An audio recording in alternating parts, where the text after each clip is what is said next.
लोकसभेच्या निवडणुकीपूर्वी भाजप सेनेची जी युतीची बोलणी चालू आहे त्यामध्ये संभाजीनगरची जागा प्रामुख्याने जी अनेक निवडणुकीमध्ये शिवसेना लढवत आलेली आहे, म्हणून ही जागा शिवसेनेला सोडावी असा आग्रह आम्ही सर्व पदाधिकाऱ्यांनी धरला होता. मला वाटतं त्याबद्दल युतीमध्ये एकमत होण्याची शक्यता आहे आणि ही जागा शिवसेनेला सुटेल असा आमचा कयास आहे. जागा सुटल्यानंतर उमेदवार कोण असेल याचा निर्णय सर्वस्वी एकनाथ शिंदे साहेब घेणार आहे. परंतु एक निश्चित आहे की ही जागा लढवल्यानंतर जिंकून आणणं तेवढंच महत्वाचं आहे. याचा परिणाम मराठवाड्यातल्या सर्व जागेवर होतो, कारण की मराठवाड्याची उपराजधानी आहे. म्हणून आमची जी जबाबदारी आहे ही सीट निवडून आणायची ती निश्चित आम्ही पार पाडणार आहोत. युतीच्या सगळ्या चर्चेमध्ये भाजपकडून यादी जाहीर झाली आहे. महाराष्ट्रात उद्यापर्यंत तुमची आणि राष्ट्रवादी काँग्रेसची यादी जाहीर झाली, कधी होणार त्या संदर्भातलं काय? भाजपने त्यांच्याकडे असलेल्या पुढच्या ज्या जागा आहेत त्याच जागेवर 20 ठिकाणी त्यांचे उमेदवार घोषित केलेले आहेत, ज्यामध्ये कोणत्याही प्रकारचा डिस्प्यूट नव्हता. शिवसेनेची आणि राष्ट्रवादीची यादी ही रविवारी किंवा मॅक्झिमम सोमवारी सकाळी प्रसिद्ध केली जाणार आहे. यामध्ये ज्या 1-2 जागेचा डिस्प्यूट वाटतो किंवा 1-2 जागा ज्याची जी ओढाताण चालू आहे त्याचा तिढा आज संपेल किंवा जास्तीत जास्त उद्या दुपारपर्यंत संपेल अशी आम्हाला आशा आहे. म्हणून रविवारपर्यंत या सर्व उमेदवाराची यादी माननीय मुख्यमंत्री, माननीय उपमुख्यमंत्री दोन्ही हे जाहीर करतील अशी अपेक्षा. कुठल्या जागांमुळे नाही, 1-2 जागा ज्या आहेत, आता बारामतीमध्ये ते शिवतारे अपक्ष म्हणून उभे होते, त्यांना काल मुख्यमंत्र्यांनी बोलून घेतले. त्यांना जे काय बोलायचं त्यांनी ते समज दिलेली आहे. राहिला कोकणातला काही विषय आहे, ह्या अशा 1-2 जागेवर जास्त भर आम्ही दिलेला आहे. आणि म्हणून तो सर्व ही युती होताना या सगळ्या बाबीची अडचण कुठंच कुणाला येऊ नये, सर्वांनी मिळून या 45+ आकडा कसा पार करता येईल यासाठी प्रयत्न करण्यासाठी, म्हणूनच फक्त थोडासा उशीर हा लागतोय. ज्या जागेचा शिवसेनेकडे डिस्प्यूट नाही त्या जागा घोषणा करायला काय अडचण आहे? अडचण काहीच नाहीये, अडचण काहीच नाही. आणि त्याचा तिढा तर तेच सांगितलं की त्याची अडचण काही नाही, परंतु शिंदे साहेबांनी सांगितलं की आम्ही जॉईंटली प्रेस घेऊन याबद्दलचा जागा वाटपाची यादी ही जाहीर करणार. या निवडणुकीमध्ये भाजपच तुमचा मास्टर होणार आहे, शिक्षक होणार आहे. कारण महायुतीच्या आमदारांना भाजपकडून धडे दिले जाणार आहेत आणि शिंदे आणि अजित पवार गटांना भाजपासाठी भाजपकडून मुद्दे दिले जाणार. असं काही नसतं. राजकारणामध्ये कोणी कुणाला धडे देणे किंवा कुणाला मार्गदर्शन करणे अशातला भाग नसतो. ही सामूहिक जबाबदारी. सामूहिक जबाबदारी घेताना आपण एकत्रितपणे काम करणं हा त्याच्या मागचा उद्देश असतो. म्हणून कोणी कुणाला धडे दिले, कोणी मोठ्या भावाच्या भूमिकेत आहे, कोणी छोट्या भावाच्या भूमिकेत आहे, अशातला कोणताही प्रकार या महायुतीमध्ये होणार नाही. या संदर्भामध्ये तुम्ही जर पाहिलं असेल तर दरवेळेला कोणताही निर्णय अंतिम घेताना मग मोदी साहेब असतील की अमित शहा साहेब असतील, जे पी नड्डा साहेब असतील, त्यांच्याशी सुद्धा चर्चा केली जाते.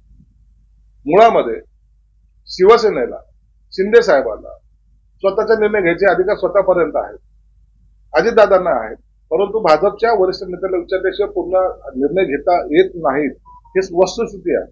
म्हणून हे सर्व निर्णय या वरिष्ठ पातळीवर एकत्रित बसून हे लोक घेतात.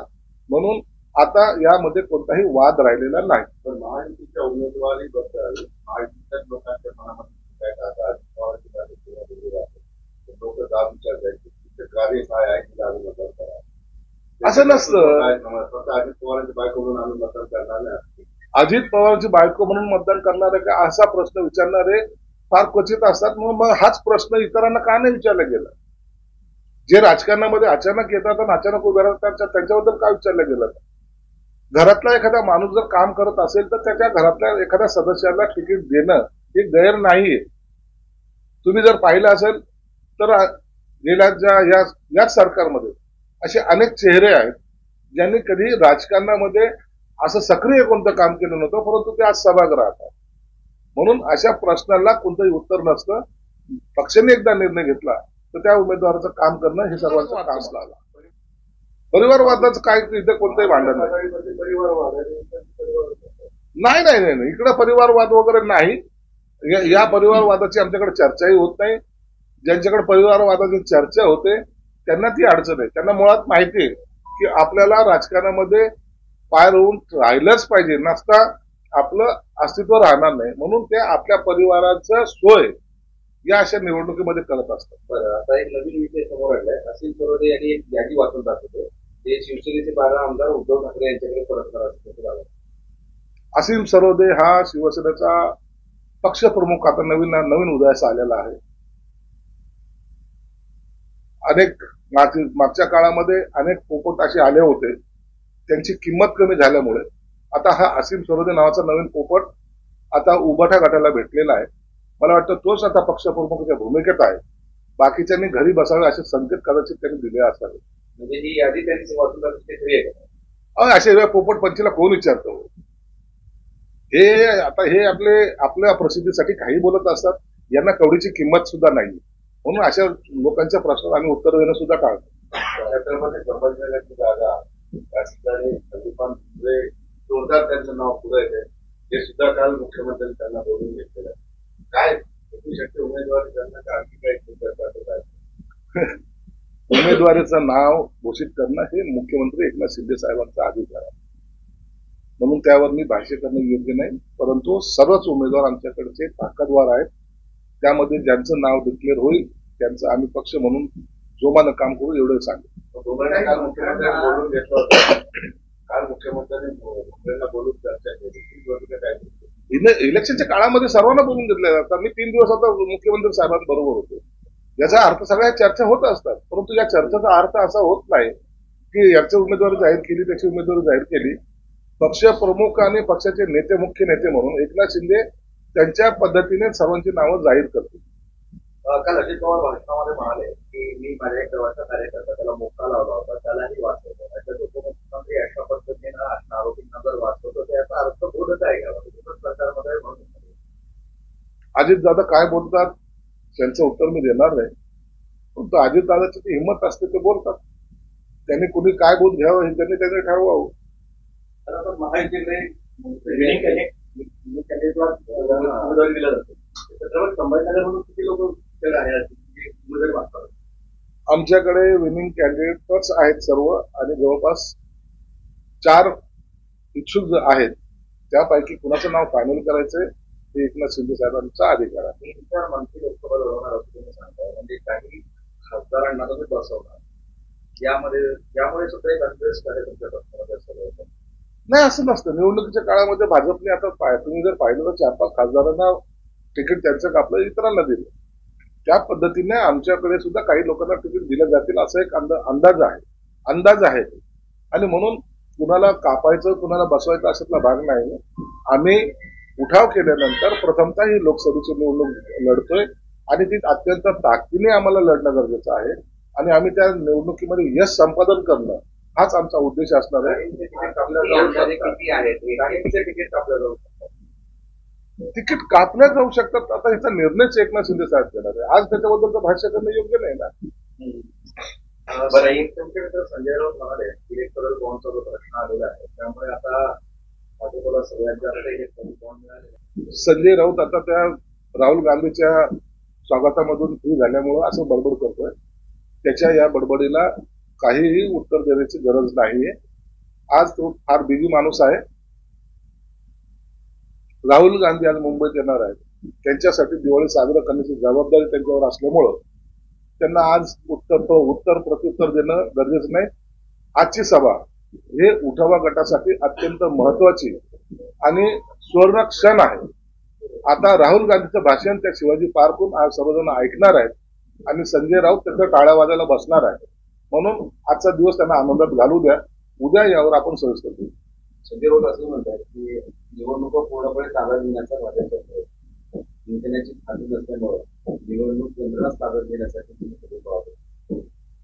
काय याला अर्थ नाही. अर्थही नसलेलं त्याचं स्टेटमेंट आहे. म्हणून त्याच्यावर नो कॉमेंट्स भरलेलंच बरं.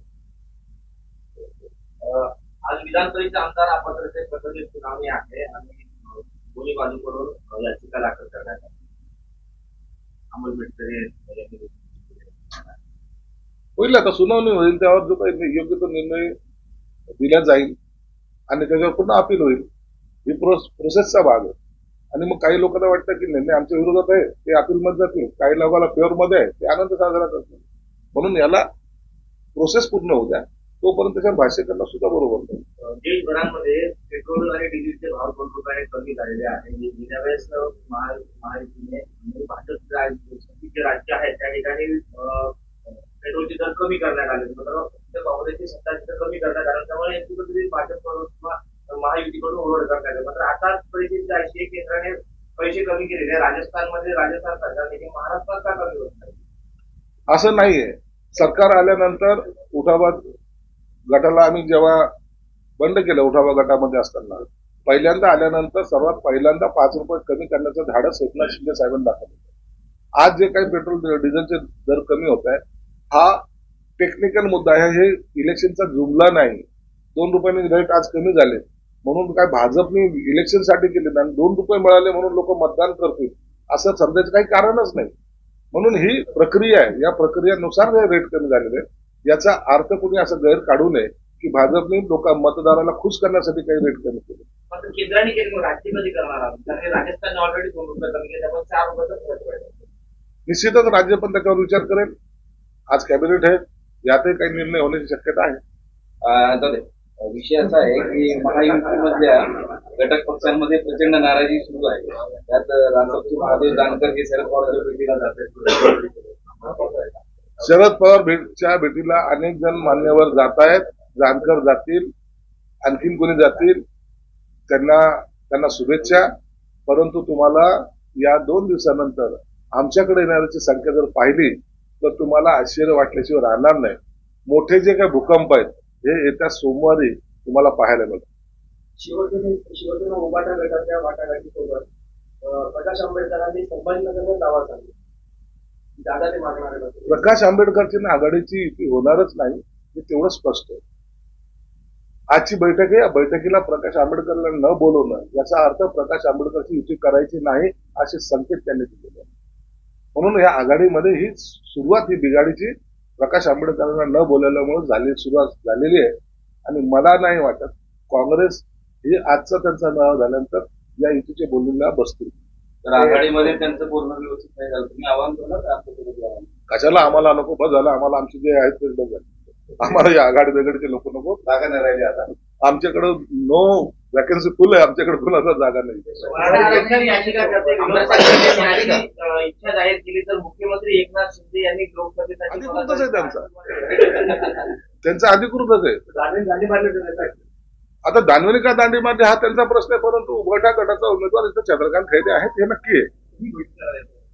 आम्हाला माहिती त्यांच्या आतल्या सर्व खबरा हे आमच्याकडे असल्यामुळं आम्ही तुम्हाला 100% सांगतो, बॉन्डवर लिहून देतो. चंद्रकांत खैरे ते त्यांचे उमेदवार आहे. मग काय तू सिनियर विचार आहे.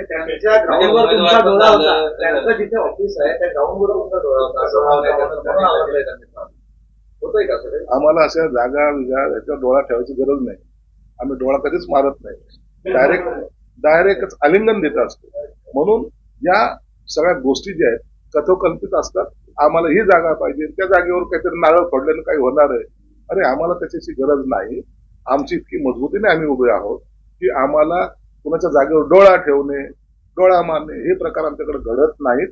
आता आम्हाला फक्त टार्गेट एकच आहे, संभाजीनगरची जागा जिंकणे. त्यासाठी गोमूत्र शिरपडून खैरे ते गोमूत्र शिरपडतील, आणखीन कुठं काही पाणी टाकतील, काही नारळ टाकतील, काही आणखी सुपारा टाकतील. त्यांचा प्रश्न आहे तो. आता त्या माणसाला पहिल्यापासून अंधश्रद्धेचा एक वेळ आहे. त्यामुळं त्या जागेवर तुम्ही पण जाऊ नका. नसतं तुम्हाला काहीतरी लागत व्हायची शक्यता नाकारता येत नाही.